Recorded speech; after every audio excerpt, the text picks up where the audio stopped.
of help and persuasion from a number of people, it was launched and became ECHO and transmitted a presidential message, voice message, from one coast to the other. That created great enthusiasm, partly, I think, because ECHO was a bright star in the sky and attracted attention just as a spectacle.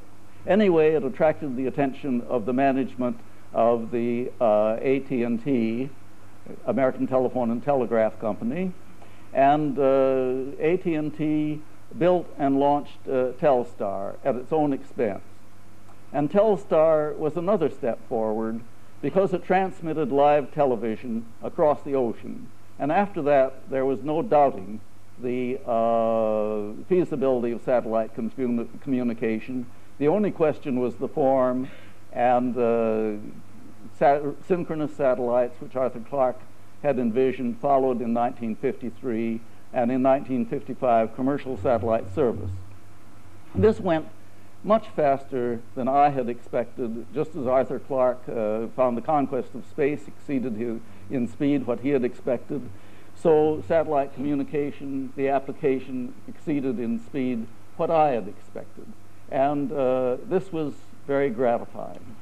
And from there, we have gone to all sorts of wonderful things that I shan't talk about. One thing that I shall mention is that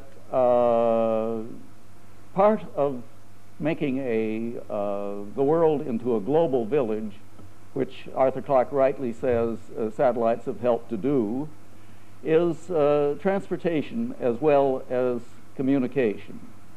One can't make a global village entirely just with communication satellites. One needs people to meet one another face to face.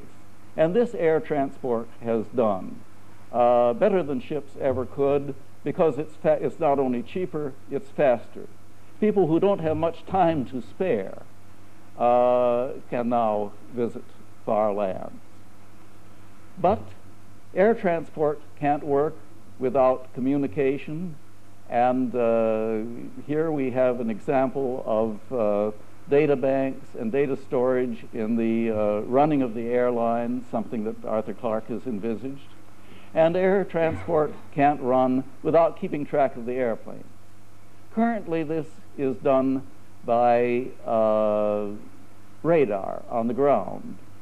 But a fellow I know has pointed out that when the Global Positioning System, or NAVSTAR, is fully implemented, one can keep track of all the aircraft even more accurately than one does by radar. All this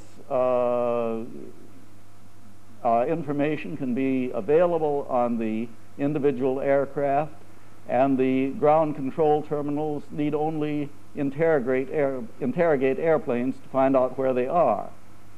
Whether this will come into being, I don't know. Sometimes people in government services are very slow to latch on to new things, but it may very well. And other things will come into being, and have come into being.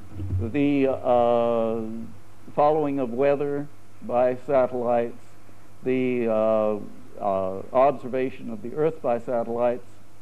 Already, with the global positioning satellites they have, my land can be surveyed more accurately by the GPS or NAVSTAR system than it can by traditional means of surveying. It can be surveyed to within a fraction of an inch, I believe, if one is careful enough.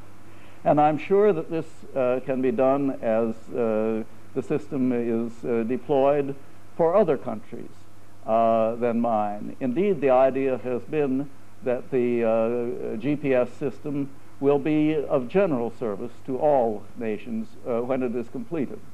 There is just no end to the things that can be done by a combination of computers and space and communication. I haven't mentioned a great deal of it. And there is no end to what can be done in space. Some people are a little disappointed that the manned exploration of space hasn't gone further. Technology will make it more feasible and more economical than it is at the moment. Space is an endless frontier. There's space enough for all, for unmanned exploration and for manned exploration. I'm very lucky to be here and to have this borne upon me through the work that is going on in all the world and indeed in Sri Lanka. Thank you.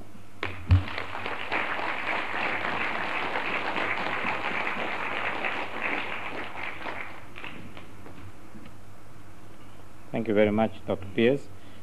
We are now about to start the teleconference with Washington. The procedure would be the panel here would proceed to the next room, which is committee room A, and I would kindly request all of you in this committee room to stay. The two wide screens that you see right here will display to you all what is going on between us in Colombo and our counterparts in Washington. Immediately after the teleconference is a reception which is just outside, and those whose invitations to the presidential suite have been given, the ushers will escort you to that. But after the teleconference is over, may I kindly request you to be in the seats till we proceed. Thank you very much.